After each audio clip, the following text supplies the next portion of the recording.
Vietnam just made a huge move against Airbnb rentals, and it's sending shockwaves through the short-term rental market. If you're a tourist or someone who relies on Airbnb for travel, you need to hear this. A law that was created a few years ago is now being strictly enforced, and unlicensed rentals are disappearing fast. So what does that mean for you? Let's break it down. For years, short-term rentals in Vietnam operated in a gray area. Many Airbnb hosts ignored licensing requirements, tax rules, and building regulations with little to no consequences. But now, the government's putting their foot down. Here's what's happening. All rentals under 30 days now count as hotels, meaning they must legally be registered by the owner. Apartment buildings have the power to ban short-term rentals altogether, and all Airbnb income must be taxed properly. No more loopholes.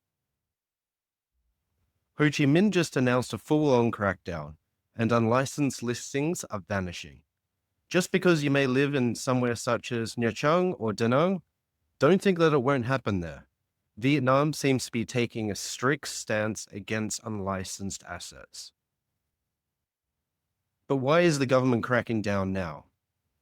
There are a few key reasons. First one, of course, is tax enforcement. Hotels pay taxes, and they've been getting the short end of the stick. But many Airbnb hosts haven't been following these rules. Security risks. Unregulated rentals mean landlords don't always know who's staying in their properties. And then you have the residents. Locals are tired of constant guest turnover, noise, overcrowding, and progressive price increases. The authorities want more control over the short-term market, and they are not holding back. So does this mean Airbnb is gone from Vietnam? Not entirely, but the days of renting random apartments which aren't licensed are coming to an end. Licensed rentals will still operate, expect fewer listings, and higher prices for hotels and Airbnb alike. This will put extra pressure on markets such as Da Nang, which is already experiencing short-term rental price increases. Some apartment buildings will allow short-term rentals, but only in designated areas, such as the building I'm in, where it's a specific amount of floors that are allowed to be put for short-term rental. Travelers booking unlicensed rentals risk sudden cancellations or even legal trouble. So if you're visiting Vietnam or you're already here living but choose to live in Airbnbs, make sure that you ask the host if they're legally licensed.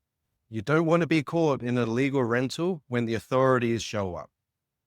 If so, and you can't prove that you've done your due diligence, you may be held liable for breaking the law. What are your thoughts? Do you think this is good for Vietnam and the residents here?